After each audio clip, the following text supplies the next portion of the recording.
Hello, Mr. Rob Zimmer. Nice seeing you. My first time got on some your show FICO here. to talk about, my friend. Some FICO to talk about. The four-letter word, the other four-letter word that starts with F. How you doing? I'm doing well, and they call it a ficopoly. Oh, I see that. Okay, well, that's pretty nifty. I like that. I like the opoly part, and certainly that's not untrue. You're the head of External Affairs at CHLA, Community Home Lenders of America, and I appreciate you joining me on short notice. Wanted to talk about this letter that Senator Josh Hawley wrote to FICO and delivered to Will Lansing just yesterday, detailing how he believes the company profits handsomely from the unsuccessful efforts of aspiring homeowners. Why did CHLA jump right on this, and what does it mean? Well, CHLA, and as for your audience, we are small, mid-sized, independent mortgage bankers, and we've always been fearing monopoly power anywhere it appears. We're obviously small businessmen and businesswomen, and we're the classic, price takers. And we don't like monopolies, whether it's ideas to combine Fannie and Freddie, whether it's a company like ICE rolling up the back-end software world, and certainly FICO has what I call a government-mandated monopoly, right? Unlike other channels, credit cards, personal loans, et cetera, autos, the government says to get a mortgage, a conventional mortgage, you must have a credit score. And FICO's own words, they have 90% plus of the market. VantageScore is coming online slowly. So look, it's a broken market. If you have to use them and they got the market, they can set the price however they want, right? I went up and I briefed Senate Banking Committee, I think a year or two ago, and I said, at the time, I think they'd raised prices, I don't know, 6 or 7 times. It's now 15. I said, I just wasn't aware anywhere in America where a company could raise prices 6, 7 times and not lose one iota of market share.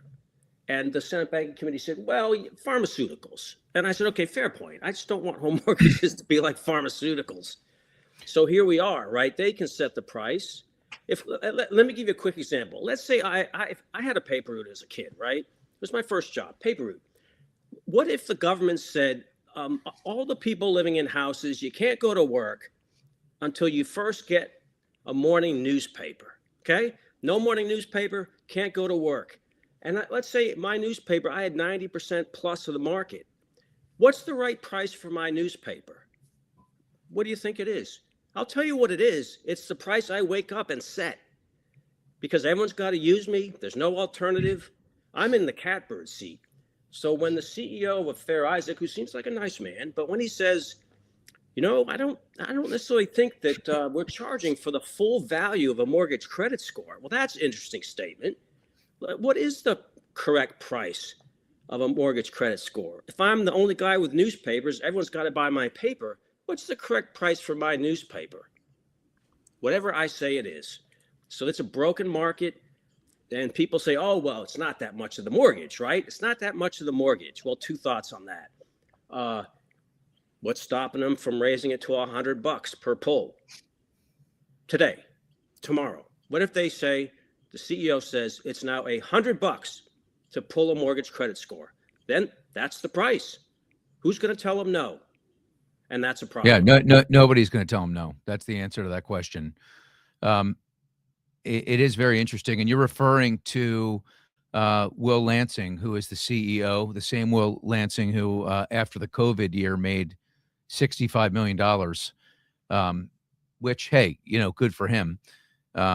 Companies got a fraction of the revenues as Apple, and he makes more than Tim Cook, which go figure. But I guess my question to you is, are we really at an inflection point? I mean, and where is FHFA on this? Like initially, Bill Pulte, the FHFA director, came out and was very critical of FICO, right? And he did that, I think, sometime in May or June of 2025. And it really seemed like that was one of the first things he was going to tackle, and we were going to get cooking on it, right?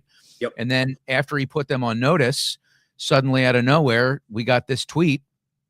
This was the day after FICO made their announcement that they were going to double their price from $4.95 to $10.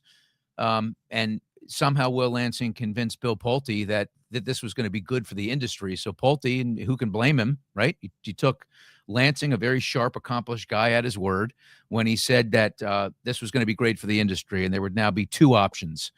And Pulte took it hook, line, and sinker, and it turns out that it wasn't really a good thing, that this led to really infuriating those involved. And but we're still in this kind of no man's land. And I think that's the question I pose to you today, as someone that runs one of the biggest trade groups in the country. You've got experience on the Hill. You've worked on political campaigns before. You've been in financial services 35 years. Do you have any reason to think that Josh Hawley's letter, or any of the pressure you're putting on, or any of the pressure the NBA is putting on, or any of the pressure FHFA is putting on, or any of the pressure Vantage Score is putting on, is going to lead to anything substantial? Well, I will tell you, this reminds me a bit of Fannie Mae in the 90s and early 2000s, when Jim Johnson came on board, and he took a decent company that had decent returns, and he decided he was going to turbocharge the stock, right? He was going to take Fannie Mae and turn it into a hyper growth stock. It'd been a nice stock, a good stock, but nothing special. And so I would say Fair Isaac, and you have to give them credit for inventing the credit score originally, right? Many decades ago, it made credit scoring more fair, right? Than just getting eyeballed by your banker, depending on the color of your skin, the clothes you wear, who you knew. So it made it a mathematical algorithm that made it more fair. But he's decided he was going to turbocharge this thing, started raising prices, as you recall, in 2022. And Fannie Mae and Freddie, went from essentially utility stocks to hyper growth, and pissed off a lot of people in Washington, D.C. This is a long story about why they were put into conservatorship. But one of the factors was people just didn't like the way they were pushing people around and making a ton of money and paying gigantic executive stock option bonuses. And so here we are. And I think this is a very similar pattern. And obviously, Fair Isaac's not a government-sponsored anything, but it is a government-mandated monopoly, and it's a problem. I do think that the Judiciary Committee is interesting, because that's where Senator Hawley sits. He's not on the antitrust subcommittee. He's on a different subcommittee.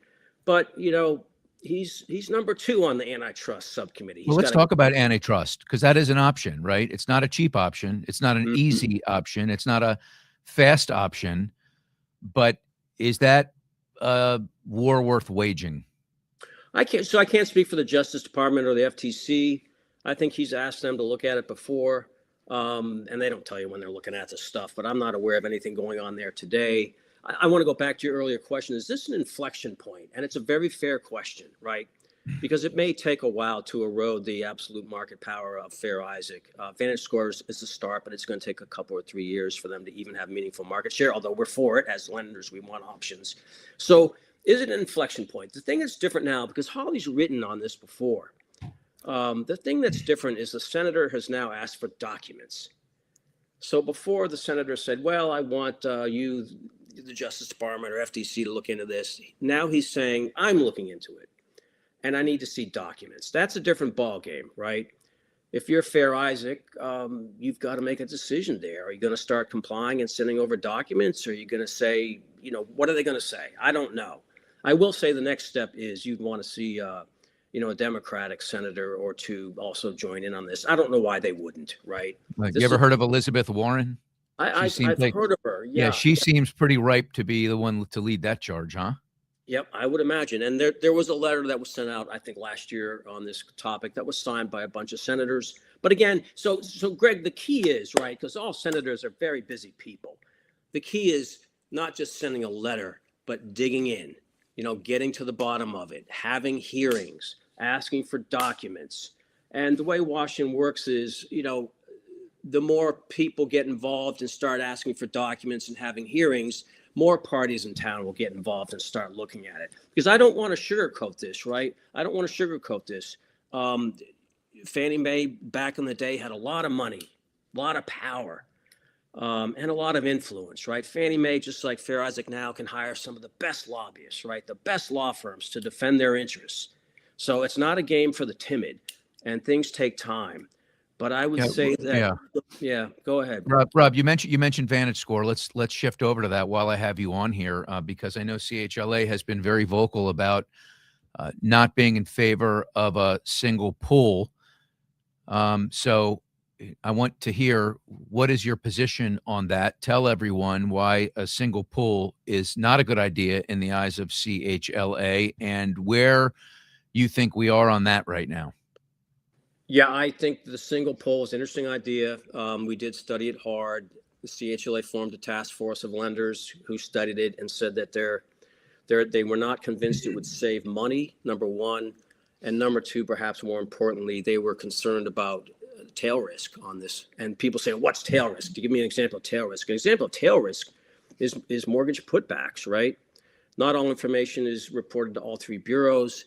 Even under the new models, the credit bureaus are pursuing different forms of data that would then work with the Vantage Score and someday 10T. So there's a tail risk that goes like this. And as you know, Greg, most of our members originate and then distribute to aggregators or the GSEs.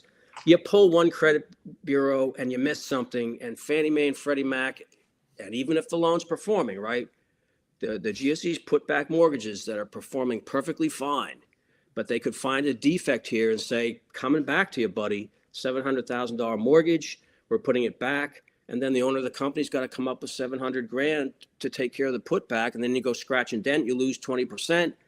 So that's a big concern. Our lenders can't afford to take unnecessary risks. Why? Because this is a very thin margin business, number one.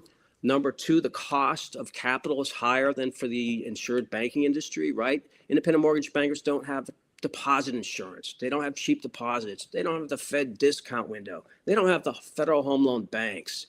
So they're paying a higher average cost of money, and it's the owner's money. There's no indemnification funds. Like at a big bank, I make a bad decision as an executive, I'm totally protected. Don't worry. We have a fund for this.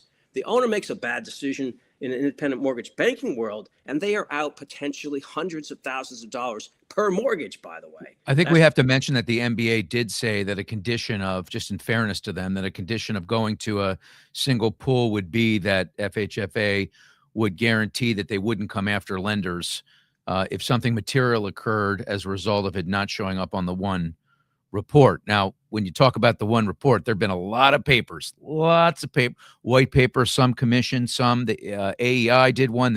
They weren't commissioned by anybody. They're just an unbiased nonprofit, and every single paper that I've read clearly demonstrates that if you just pull one score, you're going to get a lot less visibility on the client than if you were to pull three, even two. According to one paper I read, lacks 13% of all trade lines. So I just want to throw in, first of all, the fact that the NBA did have that disclaimer, and then two, talk a little bit about the papers. But I think the most significant question I would pose to you in closing is, what is it going to take to get prices under control and potentially even push them down? Do you have a vision for what that could look like? I do. And I should also say before we get off this interview today is, look, I get it. The credit bureaus there's no clean hands in the credit scoring world, right? Obviously, they've raised prices too, although I will say that the credit bureaus wouldn't raise prices if Fair Isaac didn't every fall, right? That's been the issue. They piggyback, but they don't initiate. Does that make the three bureaus a little less guilty? Any less guilty? Equally guilty because they were the second to fire their gun? My take on this is that the credit bureaus don't raise prices in the fall if Fair Isaac does not raise prices. And I'll put any amount of money that's how it works. Right, so your answer is FICO is they're the most guilty. They initiate. Everyone else follows. Yeah. Okay. You were going to make a point. You said one last point. I hope I didn't take you up too much on a off-beaten path here. Here's the last point. Yeah. We want Vantage Score online. We need the LLPA grids from FHFA. We need to get rolling with them. But unfortunately, Greg, CHLA in mid-2025 predicted publicly that Fair Isaac would raise prices last fall, and they did. We're predicting publicly in 2026 that Fair Isaac will again raise prices this fall, and I bet they will, right? They have to. Their other business channels are not as profitable. They don't have the revenue growth that mortgage credit scores do. So to keep the stock price high, you have to raise mortgage credit scores. Our ultimate answer, if this keeps going fall after fall, and we've called for this publicly, we've called for FHFA to direct the GSEs to examine the viability of forming their own credit score subsidiaries. We know they have the data. We know they have smart people. They can do this. And someone says, well, I don't want Fannie and Freddie in the credit score business. Don't worry. They form the subsidiaries. They get a book of business going, and then they're forced to divest them, by the way, at a profit into the public markets. If this thing keeps going the way it is now, we're going to have to empower Fannie and Freddie to create 2 more competitors to be spun off someday. Yeah, I can't let you go yet. I got to ask you another question. You're making my brain work overtime here, but let me just quickly show this. This is what FICO looks like today, and it's not pretty, right? You mentioned to keep their stock inflated and high. I mean, it was at 2,200 at one point. Yeah, they had a PE over 90. Yeah, I mean, let's look at this slide.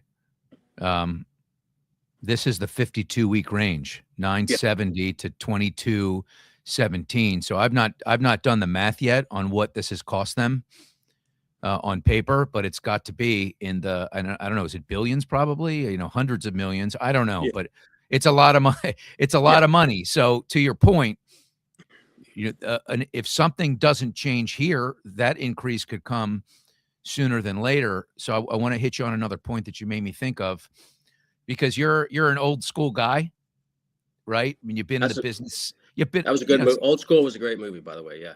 Yeah, I've not seen that. But I will, now that you mentioned it. I'll give you a full report on the movie. All right, Rob. I know you're like a professor, so I'm not going to let you down. Old School.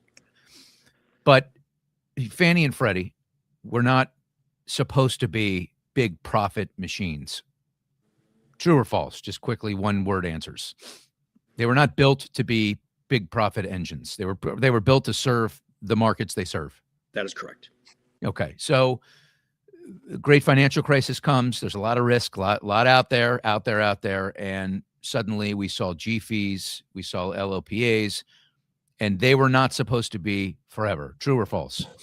My impression was they were not. Okay. So mine too. And it's out there. It's in writing. So now comes to the fun part instead of true or false. Sorry to put you in a box like that. You can come out of true or false timeout now, Rob. Should we, I have accepted what I believe to be the case, and that is that they're always going to be cash cows now. That even though things change, right? Even though they were intended at one point to not be these big conglomerates, this is what they've turned into, right? The toothpaste is out of the tube, and the LLPAs, the G fees, they're probably not going anywhere either. So I want to know, number one, do you agree with that we have to get used to this new norm? But number two, and my second point is, if that is true, I think that FHFA should strongly consider using that newfound leverage and power to be able to turn the spigot on and off. For instance, a sunset or some kind of a reprieve on LLPAs or G fees, something that gives not permanent, just a window where we can make homeownership affordable again, where they can use this newfound power to turn the switch on and off. We really should have a second segment on this, Greg, because I have a problem in general with the mortgage world in Washington, D.C., and I'll tell you why. You're right. Fannie and Freddie are minting money. And that's a much longer discussion, but they're minting money today. And also the government takes 10 basis points of G fees to fund other stuff. Number one. Number two. And FHFA talks about all the regulation that goes into creating a loan. I mean, how about all the excess that they have built in our rates? That's part of that cost too. Where's that cost? FHA's over reserved. I know. Yeah, almost six times. Yeah, and VA charges much higher G fees than actuarially needed because they fund other veterans programs. The irony here is, and life is full of irony, and Washington's full of irony. Oh, we really want to help younger people get into homes. So we have government programs to do that. Well, every single government program then charges too much money relative to risk. And so, and then uses the money for other government programs that help older people like you and me. So DC talks a good game. And meanwhile, all the federal housing programs overcharge for risk. They take the money, they give it to all the other old people, and then the young people are getting screwed. The young generation's getting screwed 6 ways to Sunday here. That's a pretty strong point there, Rob. That's what I think you call a mic drop. Are you familiar with what a mic drop is, Rob?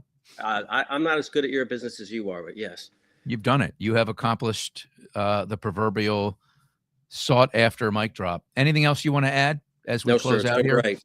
Nope, I've enjoyed every minute. CHLA, yep, CHLA is doing great work. Community Home Lenders of America. Scott Olson, who was a part of writing Dodd-Frank. Yes, he was. And the details involved in that. And of course, Taylor Stork, who's the president and a friend to pretty much everyone in the industry. He's also involved. And so is NFM. So is the company that I work for. So proud members of the CHLA. Love the fact that every week we're invited to sit at the table and be a part of discussions like this, and really appreciate your time today, Rob. You take care. Thanks. I'll come on again. We'll talk even more. Seems like you really like this. I like that. I like your turtleneck too. See you, buddy. You wear it well. See ya. Bye-bye.